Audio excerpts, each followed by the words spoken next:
representations. When I was doing some reading for Principles to Action, as we were writing it for the Taking Action book, I came across this quote, and it really struck and has hung with me. It says, "The teaching of representational competence should lie at the center of classroom practice in mathematics." And I just went, wow, the center? I mean, that means like in everything I do, I should probably be making some connection to representations and helping kids be able to do that. For students to be competent in using representations, connecting representations, and using them to solve problems. So this is something for us to start thinking about. What is the role of representations in each of our classrooms? How much emphasis do we give it? All right, and then we're going to delve into that a bit more. So our professional learning goal for kind of this next perhaps 45 minutes, we'll see how time goes, is to understand more deeply aspects of the teaching practice to use and connect mathematical representations. How are representations enacted effectively in classrooms, and what makes representations important for student learning? The teaching, as we read it, says we use representations to deepen student understanding, and we also want students to be able to use those representations as tools for problem solving. And you already saw that in the caterpillar case.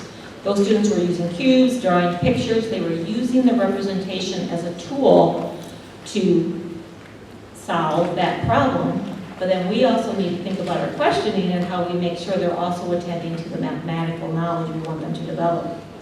So why focus on representations? Let's think to the Common Core, the Iowa Core, and the Math Practice 7, look for and make use of structure. That's always, I think, a hard one for all levels, especially elementary, is like, what do we mean by structure? And how do we help kids look for it? How do we help them make use of structure?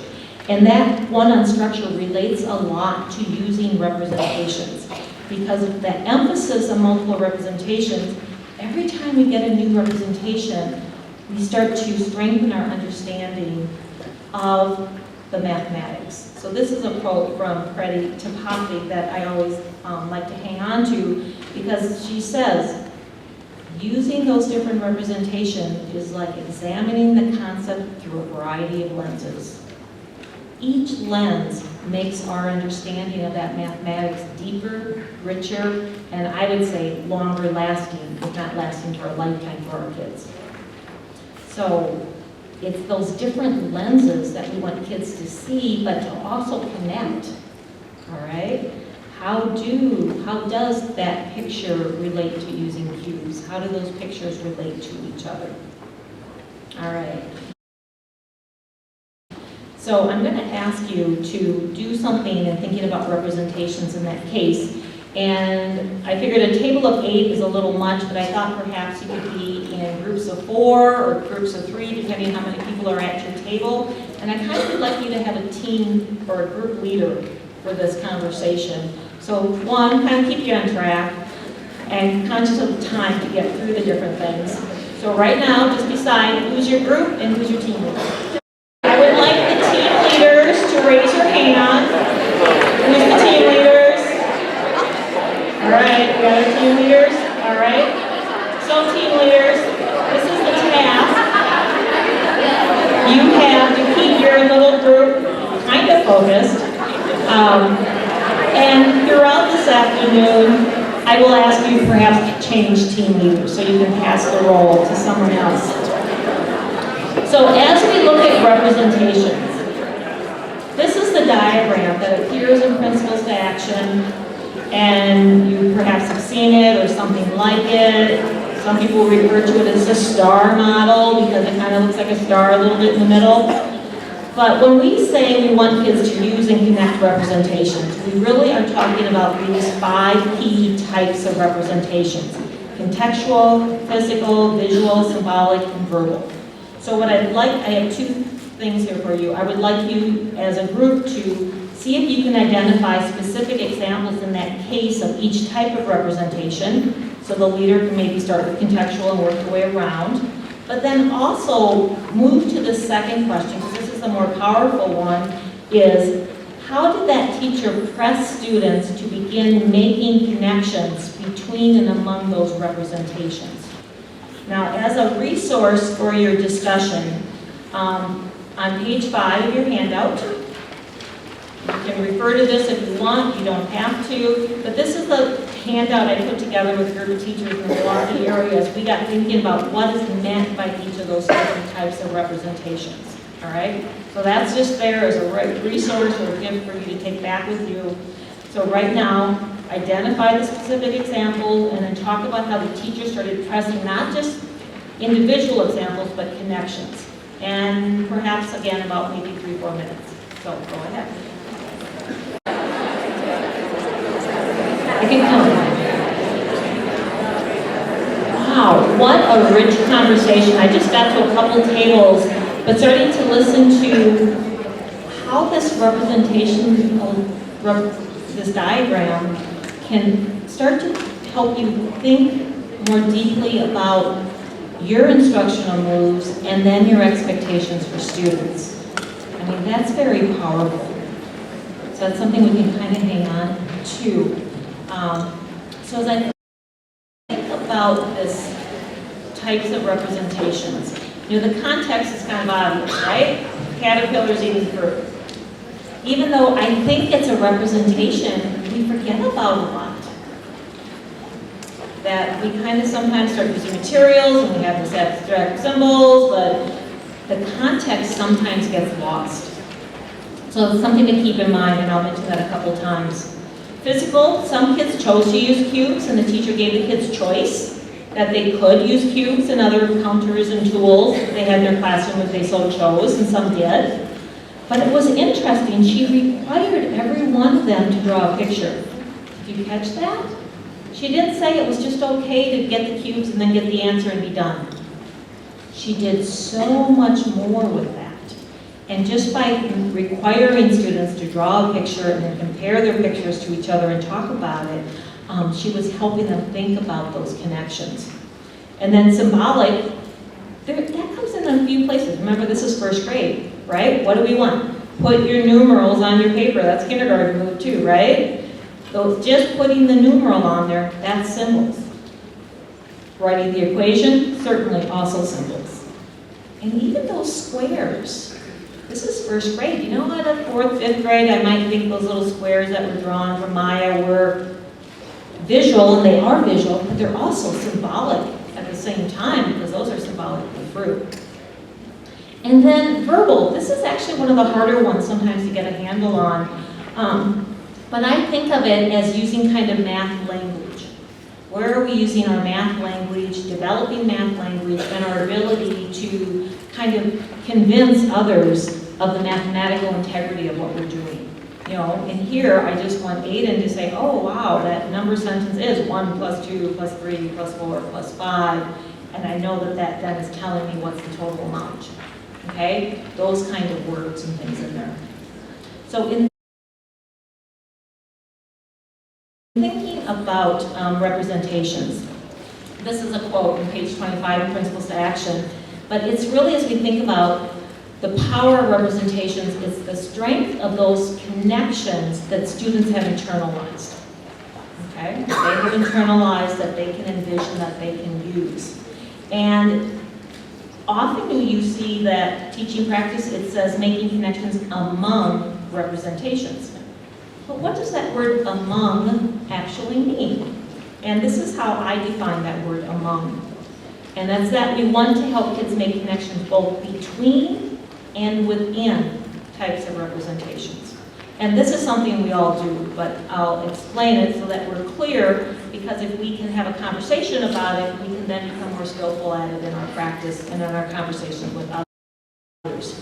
So the between is the most obvious one. Those are all those red arrows, right? Going from concrete, or going from physical to visual, going from visual to symbolic. But notice there are little arrows at both ends, and that it goes in both directions. So it goes from context to visual. That's what Ms. Bouchard asked those students to do. As she walked around and saw the kids work, she also said, so tell me about your picture. How does your picture tell the story? That was very explicitly seeing if the kids could take their picture and put it back into context. Those of you that teach fractions, we need to do a whole lot more of that, right? But that was that connection, going from visual to context. Another connection most kids in the class were making was the visual to symbolic. Most just did numerals, some did equations, but in that whole class conversation, she had included explicit discussion of that visual symbolic relationship. Let's see what else. Symbolic to context. I think she asked a question in there, or maybe we'll come to it yet, about, well, how does your number sentence match that story, right? What's this number 10? What's this number 15? What does that have to do with the story? So this is actually an area of my own research in looking at kids' ability to make these connections. And it's that last one that is really hard to go from symbolic back to contextual. So anytime we have kids, tell me a story about 17 times 44. That's that one. Or one of my favorite questions I ask is, could you tell me a story about 6 divided by 3/4? And I pose that to superintendents and president of the university, and it's so interesting, like, wow, maybe I remember how to get the answer, but do I know what 6 divided by 3/4 means? Can I put it into a context? And the same thing is true with our young learners. Can they tell me a story about 17 minus 5, or about the problem we're working with? So we want to think a little bit more about these connections. So this is going to be a quick turn and talk, but I want you to think about what connections might you as a teacher emphasize in a whole class discussion of Aiden's work, and then also have a quick conversation about Cole's work. What connections would you press students to have a conversation about? So I'm just going to say, turn and talk in your small groups for just about a minute. Go ahead. Interesting little conversation you had though, a conversation about what connections do we want to help kids make.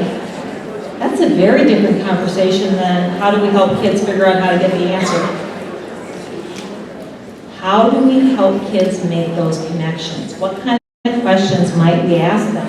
Some of these are right from the case, other ones I've mentioned, like this is interesting with Aiden's work, and maybe you said this, why do you have all those lines, right?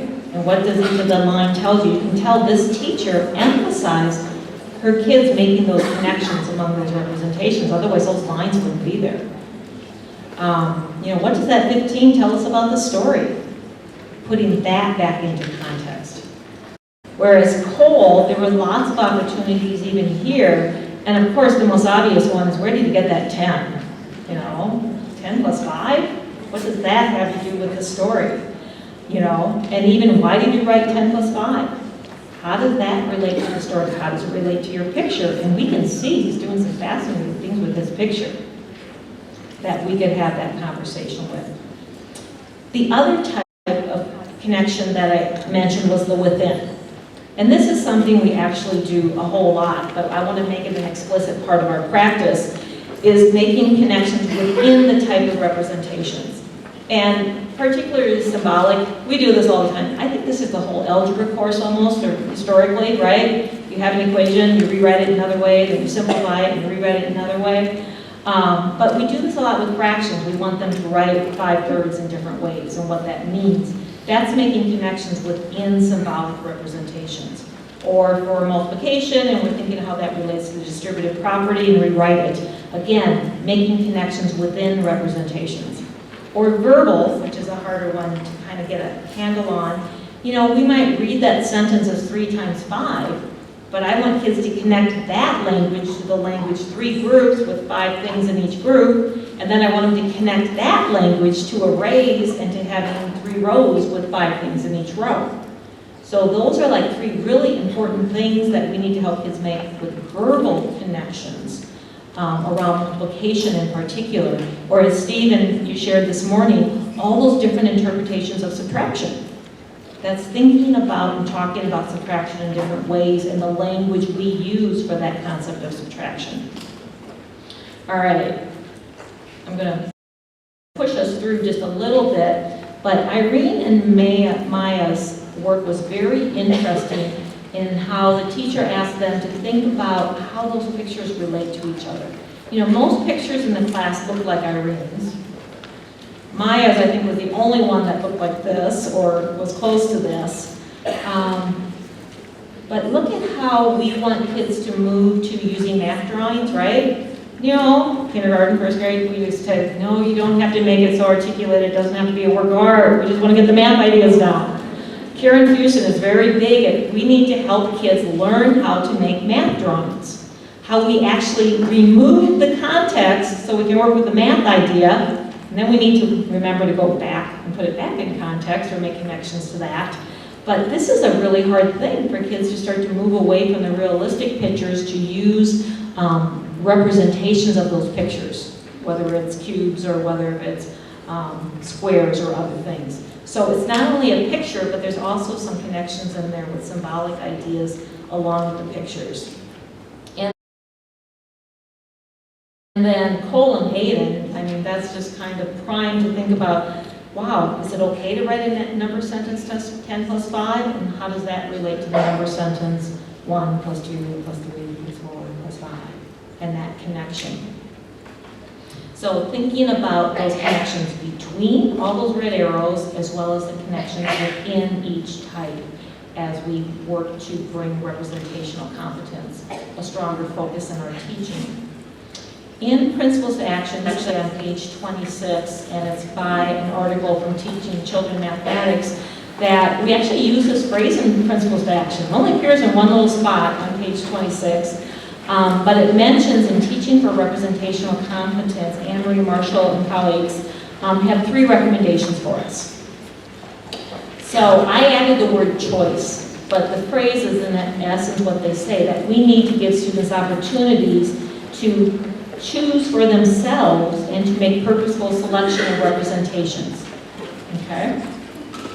So kids might draw tally marks, but then we might want them to come to a tape diagram, but maybe we have to have those conversations about how they relate and then how we can gently move them to the more rigorous types of representations. We're giving students choice. Another way to teach for representational competence is just to discuss them, to make explicit the connections among the different types of representations. And then the third one is the reminder that the arrows go in both directions, to alternate directionality. If we find ourselves almost always going from visuals to symbolic or physical to symbolic, sometimes we need to stop at symbolic, start there, and go back.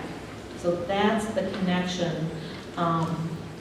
3 suggestions for starting to take some steps towards teaching for representational competence. So Ms. Bouchard in her first grade classroom, and some of you noticed this already in your handout, but Ms. Bouchard and these other teachers, I was working with their school district for actually over 3 years, and they came to me and they said, DeAnn, we can't use that diagram in my first grade classroom because we made posters of this blue diagram, and teachers were hanging it in their classrooms as a reminder to them, but also a reference for them and their students. And I said, but this doesn't work in kindergarten and first grade. So that's why on the handout on page 6, I'm sharing this one with you. Feel free to use it and whatever you'd like. That we created, and then we made posters of this, which is now in a lot of kindergarten and first grade classrooms in the area, to have some language that we can start to use with children when we say, well, can you draw it? Can you build it? Can you write a story about it? Can you talk about it with me, with a neighbor, with a friend? Talk about that math idea for a while, as well as writing it with numbers. So I can see some of the kindergarten, first graders, yeah, that's the language that we need to think about start using that would work with my students. All right. So to kind of wrap up this first piece on representations before we go to talking about questions, in Principles to Action, there are these tables. We call them the teacher-student action tables. So on your handout, it's page 7, and in your book, it's on page 29. So you can look at it either place. And this is for each teaching practice. So it's a way for us to start to think about, okay, Are these the things I'm doing in my classroom? Are these the things my students are doing? I like to use these to have conversations actually with administrators as they think about having curriculum and instructional conversations with teachers, or what they might be looking for if they come into my classroom and watch me teach. So what I'd like you to do is actually put a star, prioritize the top 2 teacher actions and student actions that you would like to work on more in your own classroom, or that you want to bring back to your school as perhaps something for your school to work on. And then I'm going to have you do something with those. So I'm just going to give you 30 more seconds to kind of read through and let you prioritize and star 2 in each column. All right, so this is what I want you to do, and I'm going to take a little risk here because this is a large group, but I trust you'll come back. I want you to literally take your directions first, take your paper, stand up, find a person at another table, and have a 2-minute conversation about what you start and why. This might be somebody from your school at another table, or just a new friend you're going to meet. And don't go all across the room, but 2 minutes, and then I'm going to ask you to come back. So go ahead. The groups I got to,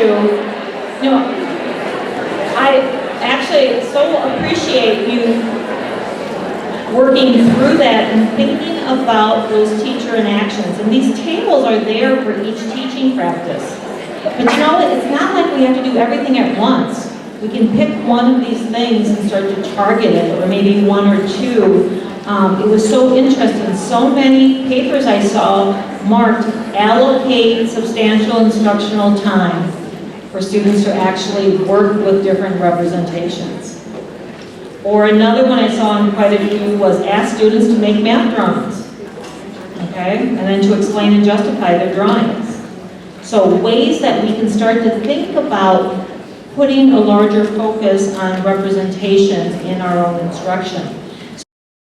So my call to action to everyone in here in regard to representations is really to think about how can you take steps to start making representational competence a central focus of your classroom as well as throughout your school.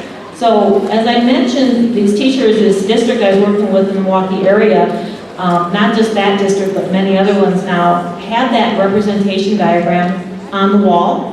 It's up there to remind them, but also for students as a reminder to them and to help with the conversations.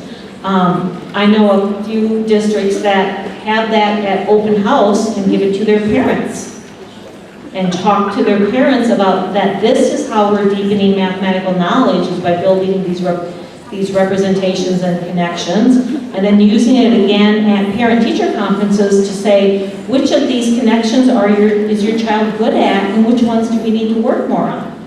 So it's a tool that can be used for instruction as well as for communication, and then think about building that representational competence in our students.